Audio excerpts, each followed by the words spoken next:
I was on a golfing trip down at Pinehurst with my college buddies, and my dad kept asking how we were playing and like what I was shooting, and just kind of had this idea for like a Strava for golf where you can, post your rounds to a live feed similar to the Strava Instagram feed, and whoever follows you or uses the app can track your rounds in real time. And that's kind of where the idea stemmed from.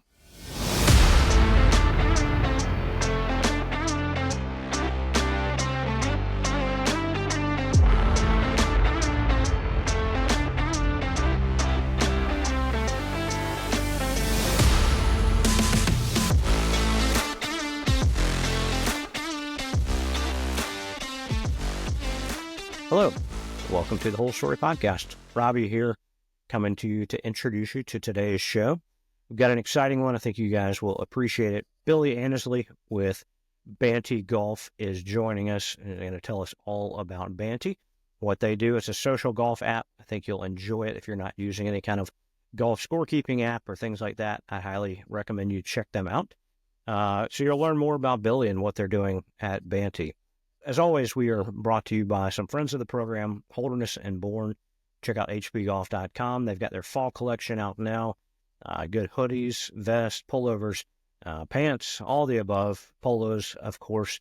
Check out hbgolf.com. Use the promo code BESTBALL for some free shipping. Another partner, Western Birch.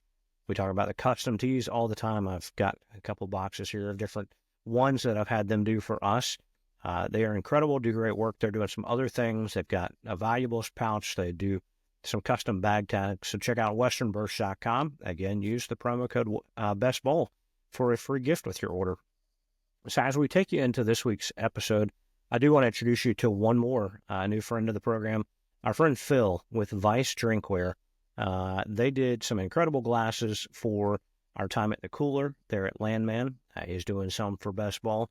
And Caddy Tales podcast, these things are great. It's hard to see here, but it's etched very nicely.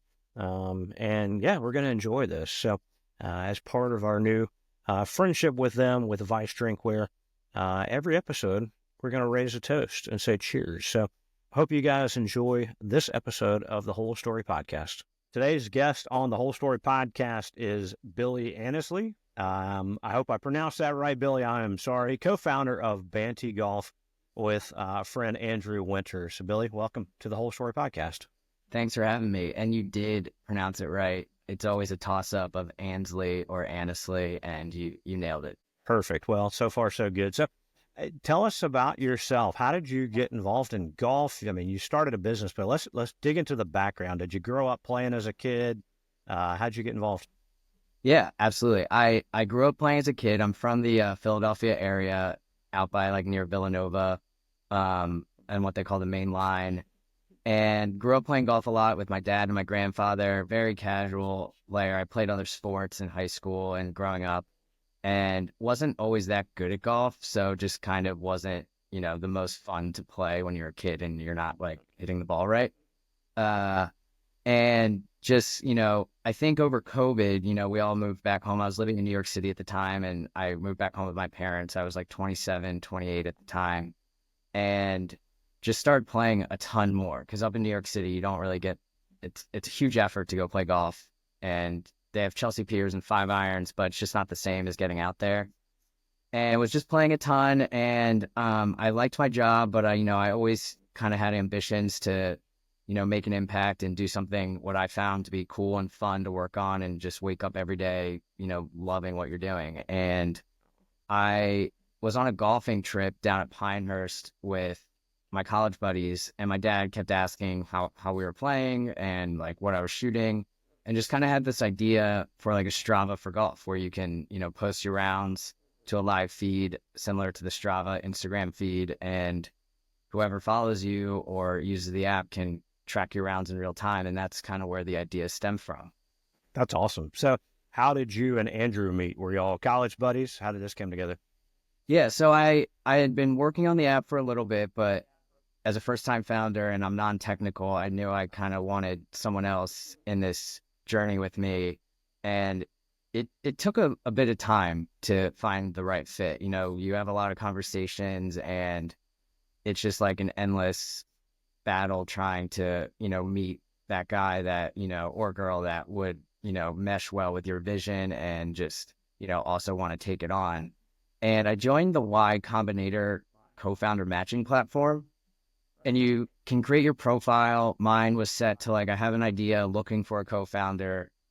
And then the opposite is I don't necessarily have an idea, but like I'm open to, I want to be a co-founder or join an early stage company. And I matched with Andrew and I messaged him on LinkedIn, just, hey, saw your profile, would love to connect. I think this, seems like it'd be a great fit. And Andrew had actually founded a company called Birdie Book. And it was basically just a blank templated scorecard that you could fill it out for any course you're playing. And it had probably like 40 or 50 pages. So if you went on a golf trip, it would probably last you for like your entire golf season or year, depending on how many times you play. And it essentially was like the analog version of Bantee and what we were trying to build. So it really was just like a match made in heaven on, what he was passionate about working on and what I was, and, digitizing, Bantee was essentially a digital version of what Andrew built. So it was just perfect. And he's still, he's full time with us. He's getting his part-time MBA out of Berkeley right now. And, Wow. we're just still kicking along, grinding and trying to build this up. So what is the company now? Is it just the two of you guys, or is there more? Yeah, so there's a few more. We have a couple engineers, like a fractional CTO, kind of a UX UI designer, someone who helps with sales and stuff. And then I have a contractor that has been just helping from kind of a user acquisition strategy and, content creation standpoint. And it's great. The team, we have great vibes. Everyone's all spread out, so it's not a lot of like in-person camaraderie, but I've met up with Andrew, a handful of times now whenever I'm traveling and out in California, and he's hit me up when he comes out east. So, we try to get together as much as we can. It's just, it can be tough with everyone's schedule. And, but, we have a good Slack vibe. Nice. So for anybody that hasn't checked out the app yet, kind of describe the core fundamentals of it, right? You mentioned your dad wanting to know like how the scores, how the round was going, but how would you describe Bantee to somebody? Yeah. So I guess if I date back to the core MVP of it, it was really just, tracking your rounds in real time. And I guess what that means is if you tee off and you start posting your score, whether it's after each hole or every couple of holes, and even after the round, I guess you can, we encourage share your rounds on Bantee regardless, but it would update to a live feed and say on your card on the feed, it would say like through 3+2. And you can like, or as we call it, a golf clap, the, card similar to liking an Instagram post. You can comment and you can share photos and videos along with your score. So you can add that kind of imagery and visualization to your round for people to engage with. And then your profile page logs all your golf history. So it's really just your golf journal that, you can look back on and, relive all the photos. And if, your buddy asks you how your golf trip was, instead of scrolling back through your iPhone albums, it's all right there on the app. And more recently, we've kind of moved into Bantee 1.0, you could say. We've launched communities, which is kind of has a 3-tier version of it. I think the first version could be visualized as a Facebook page, like New York City golfers. Anyone in the area can join if it's relevant to them and, post comments. There's a group chat, looking for a fourth. Then there's this middle kind of private tier where it's more of a private community. Let's say it's a country club and it, you would submit your email and get accepted by the admin. And then there's the group meet vibe, which is totally like a private community that if you started one with your friends, I wouldn't even be able to see it on the app. So it can fit every different type of golf group out there. And we're really excited about it. We just launched it on October 1st, or formally announced that it was live, to go create and build your own golf communities. And I think that's really our kind of core product offering that we think can scale the company both B2C and B2B wise. Yeah, well, I mean, Jonathan and I always talk about, and everybody we seem to chat with agrees that, it's fun to play nice courses, it's fun to play well, but it's really about the people. And so, like, you guys are building this community of golf where, your buddies can see that, oh man, Billy got out and got to play today, or Robbie finally broke whatever. It's a people thing, and you get to enjoy watching and giving the golf claps to your friends, right? Yeah, and I think push notifications have been a really fun aspect of it because if I follow you on Bantee and you tee off, it'll say like Robbie just teed off at like the Olympic Club, and then I'll know I can go in and check and follow it. And if I'm sitting at an airport or just in like an Uber or at the office, it's a fun way to be able to vicariously play with your friends if you're not on the course. Yeah, or make your friends jealous if you are the one sharing, correct? Yeah, yeah, and it's funny because like I do a lot of testing and I just do it for my account and I tee off the time. And my friends are like, "You play so much golf." I'm like, "I really don't. I just am always trying to test new features and seeing how the feed is like updating. It's the speed's improving, and Yeah, it's just funny because they're always like getting these push notifications that I'm playing golf like 10 times a week. yeah. And you've played 2 holes, and your picture is you behind the desk. Yes, yeah. Yeah, I was going to ask. So you talked about kind of the growth, and now you've introduced communities and stuff.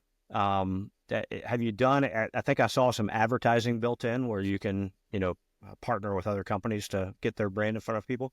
Yeah, so we launched like a logo ad spot on our feed where a brand or any company really could go place their branding and logo. We could customize it to whatever they want. And it just displays there and it would link out to your site or whatever landing page you would want. And I think as we scale and grow our user base, it's a really valuable uh, advertising placement because if you're trying to find golfers, everyone on the app is, either a golfer or seriously interested in golf. So we think it can be a really powerful place for brands to kind of connect with, golfers. And then the targeting side of it is just like, then you're kind of trying to find that specific niche golfer if you're, a TaylorMade versus a Malvin, like, what type of golfer are you trying to connect with? So, as we grow, we really are feeling bullish on what the advertising and partnerships can be with Bantee just due to, the user base and consumers that we have. How many golfers do you have in the system right now? So we have just about 3,000 downloads and about 2,600 registered users. And I go more off registered users because that's someone downloading it, creating their profile, and actually completing the onboarding process. And it's funny because when we launched, it was back in we got live on the App Store in January of 23. We went down to the PGA show and we were in the inventor spotlight section. It was me, Andrew, and our UX designer Jack, and we got the app live on the App Store like a week earlier. And we were like, we got to get it on the App Store so we can actually tell people to download it. And it was rough. It was like, barely functioning, work, zillion bugs, but we were like, we just got to get it live. And when we launched it, a lot of family, friends all downloaded the app. Like it was, a lot of positive, just, it was fun to see the traction. But I think like a lot of the family and friends never even made a profile, like, my mom or just, some people who were just supporting just. So I think that's where the gap really lies. Cause I do think that like, over the last 18 months, like if you're downloading it, I think your intentions are to build your profile and use it. So we really go off registered users because that's what I believe is, how many people are actually have the app. If they were to open it on their phone, it would actually not just say, hey, sign up. You talked about the people that go and can and enter their scores when they play. Are there other features too, like buddies trips or tournaments and stuff that you guys can work with? Yeah, so we actually have a handful that I'd love to chat about. And in terms of kind of gameplay, you can, I guess I'll start with, you can just, if I tee off and you're in my round, I can add you and the other two members of the round as a group round. And on the feed, it would just have all of our kind of avatar images together. And when you open up the full scorecard, you'll see all four of our kind of scores like labeled next to each other for like an easy view to compare how we're all doing. And then within the communities, we do have events which you can create a branded event. And as we like to say, it's not necessarily like for these like formal member guests. Like it can be used for that, but like this can be for like a bachelor party, a fraternity outing, just if it was Billy versus Robbie, we could make an event. And within the event, like I guess interface, you have like a live leaderboard, you have a photo gallery. So anyone playing in that event, if it's like 100-person scramble, anyone posting the photos, it's all in a gallery within it. And then it gets logged within that community. So you can like go back and look at it and use it as marketing materials. And so we're really excited about that. And I think that's where we'll get a lot of B2B traction from various golf associations or clubs or other communities. And then two features that we're really excited about. One, Andrew's a huge Strava guy, and we connected with them, and they don't have a golf activity on their app. So when you post on Bantee, when you finish a round, you get this graphic. We call it the post round summary card, and you can like rate the course, and you can click share to Strava. And if you use Strava, it will share your golf round as an activity on your profile. And then similar to that, we also have a gin integration. So you can click share a gin and it will update your gin. So you don't have to go into gin as well to get your handicap updated. And then we also have a nice little Instagram feature more for, shareability and virality of you can share your post round summary graphic right to your Instagram story. That's awesome. Um, are there games and stuff like in your group, like besides stroke play? Can you do match play? Can you do other things like that? Yeah, so that's something that hasn't been fully built out yet, but is definitely on the roadmap and radar. I think, Bantee 1.0 into 2.0 is going to be a lot of gamification, and I think the communities are like perfect and primed for that. Where like right now, I guess the only like gamification is we have a birdie board and it only tracks birdies. So within the overall app, you can see who's had the most birdies, this month, last week, today. And then within each community, it's the same thing. So, you and your 10 buddies or if you're a part of like the Philadelphia Golf Association or you can track people's birdies. But we definitely want to expand that and create more, fun gamification within the app. But I realize you're more talking about, different ways that you can play golf with your friends, whether it's like wolf, best ball, better ball. That's something like that I think is definitely important to explore. It just hasn't been top of, on our, priority list as, we're building out these communities because we think that where we differentiate ourselves is maybe that gamification within the communities. That's not necessarily just like, the different type of golf formats that you can do with your friends. Right. No, that makes sense. What obviously building an app is challenging. Growing this community, the followers, the users. What have been some of the challenges that you guys have faced that you've had to overcome? Yeah, I think there's a lot. This has, been as fun as it's been. It's also been as incredibly stressful and a grind. I think for me personally, being non-technical and I've gotten a little fine-tuned with the tech side, but like the farther we get along and the bigger the app gets and the more features, the more I feel distant from the tech side of it. Because at first, when we were like a 4-page app, it was very easy to comprehend everything. But with all the API integrations and stuff, it's starting to get, not away from me. It's just, harder to understand. So that's been a challenge for me personally that, I've been trying to, keep learning and growing within the tech space. I mean, I'll add this. Andrew taught himself how to code over the last 2 years using ChatGPT. So he's the inspiration that it's very doable to get on board here. It's just, I've been focused more on the business development side of things, and he's kind of running the tech side of things. So it's been a challenge for me that way. But I just think that, we have not formally raised capital. So it's just kind of, bootstrapping and grinding. And that's always the challenge when you don't have,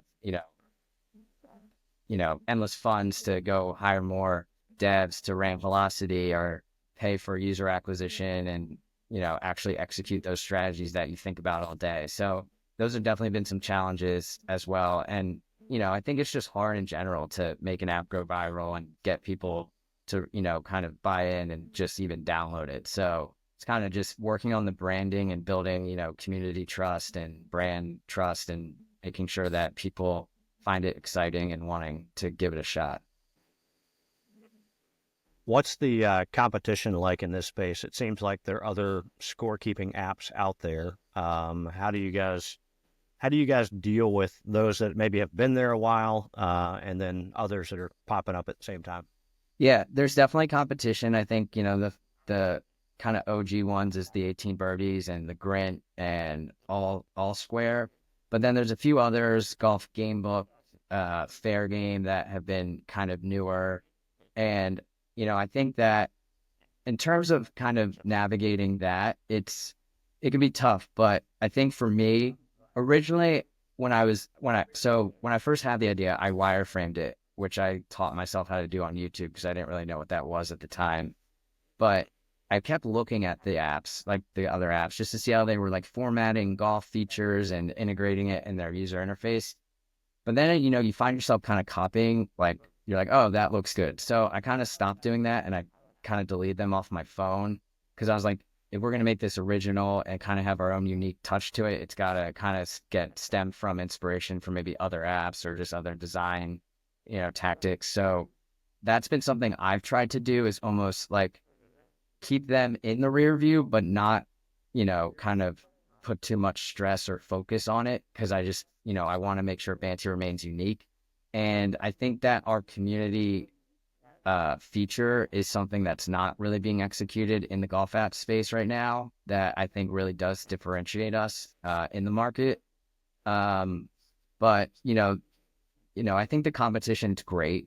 It was funny right after we launched, or like right before that PGA show, I see like Fair Game launched, and it was like backed by Adam Scott. And at first, I was like, but then I was like, no, this is like really good because it just shows that the demand for this type of product is there in the market, and like when with other people believing in this type of idea, I just kind of took a second to digest it and was like, no, this is really great. Competition's good. It really just shows that there's product market fit, and I think it's good, healthy competition amongst it. And I think overall, like we're all kind of in this to help grow the game and connect people. And I just think they're probably all have the same mindset and doing the same thing. So I just think it's really good for Bantee too that there is good competition out there.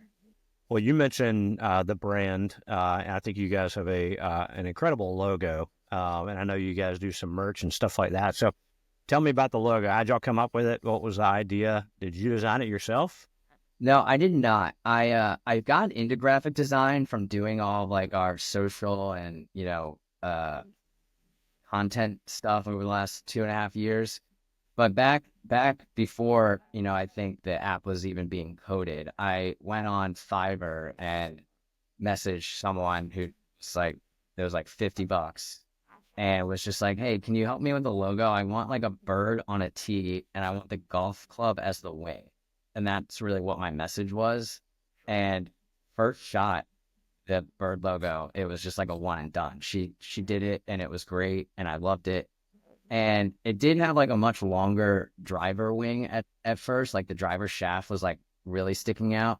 So I like edited it down to make it more of a, symmetrical logo. But yeah, I mean, we get a lot of compliments on the logo and we love it. And I think it is a really good staple to our brand because I think when you see that bird, Bantee. And it's just been a fun ride with that. And then with the merch, being non-technical again, while the app was being coded, Andrew discovered Printful and print on demand, and we knew we wanted to kind of do merch because, in golf, merch is, probably what a lot of people care about, and it's huge. So we took advantage of that time to kind of, get some sales, get some branding out there, and it's just been fun to work on merch too. It's definitely overall low priority, but once you kind of make the design on Printful, it just sits on your website and it's really no more extra work for you when they order it because it just gets printed and shipped right to you. Yeah. Well, it looks really good. So that's cool that you did the $50 for the logo, and it was the one that sticks. You talked about business development. That's kind of your role. So how do you market and how do you grow Bantee? Yeah. So of course, we use our socials as much as we can, but at the end of the day, unless you're like kind of banging out a ton of reels, your posts are kind of going to your followers. So how do we kind of expand that? So we do have a podcast that, is, something that it's a channel that we've used to kind of create more video content and create reels. We've had a newsletter that we send out, but again, unless you're finding new subscribers, it's really just going to the email list you already have.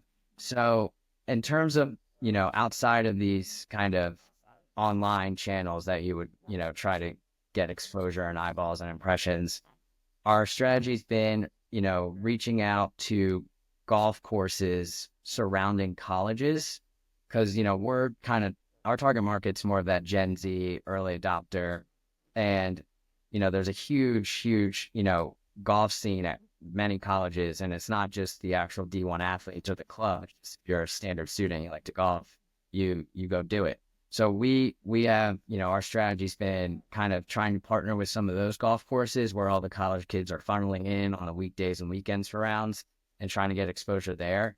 And then also just trying to tap into fraternities at schools and trying to get, them and their buddies on. Because at the end of the day, I think, Bantee has a huge value prop individually to, journal your golf history and, diary, as you call it, if that's what you're interested in. But kind of a huge community push and play.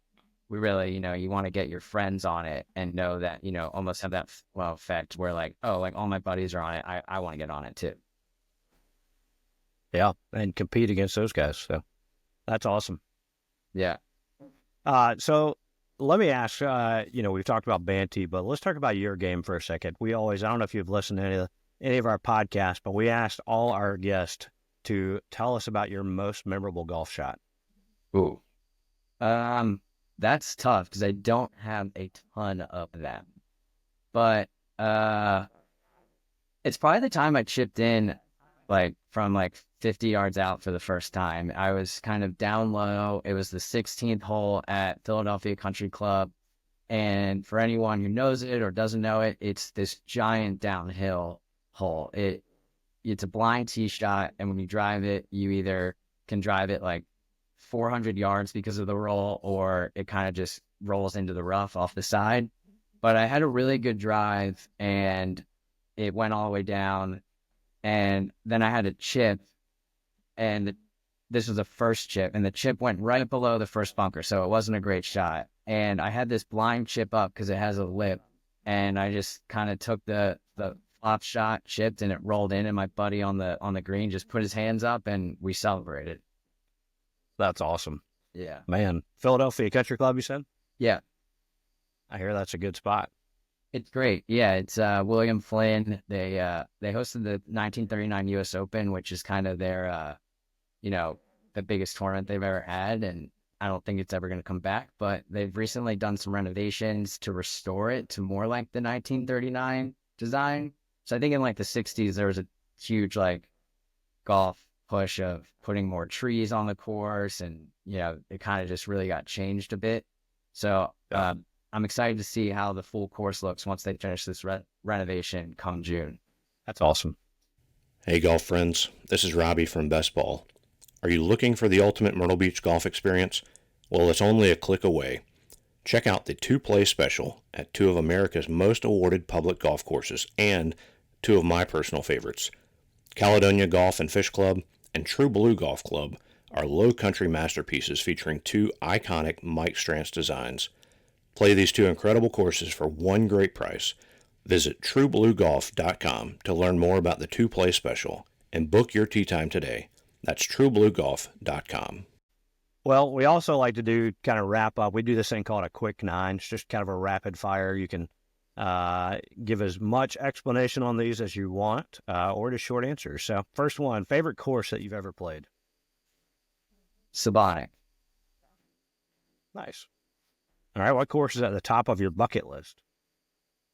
Pebble Beach. Have you ever been out there to see it? I've seen it from the beach. I was out in Carmel, Okay. staying out there for like a wedding, and I just got to look at it, and I was like, "This looks amazing." And I think that's why it's Yeah. on. I got to see it up close. I've seen it up close too, but have not played it. So maybe we'll go play together. All right. Dream foursome. Dream foursome. I feel like this one changes all the time. I don't have like a set one. I just think it. Always try to think of like a fun one. I think like John Daly would be fun. Having my dad in that group with him would be fun. And then I'll go with I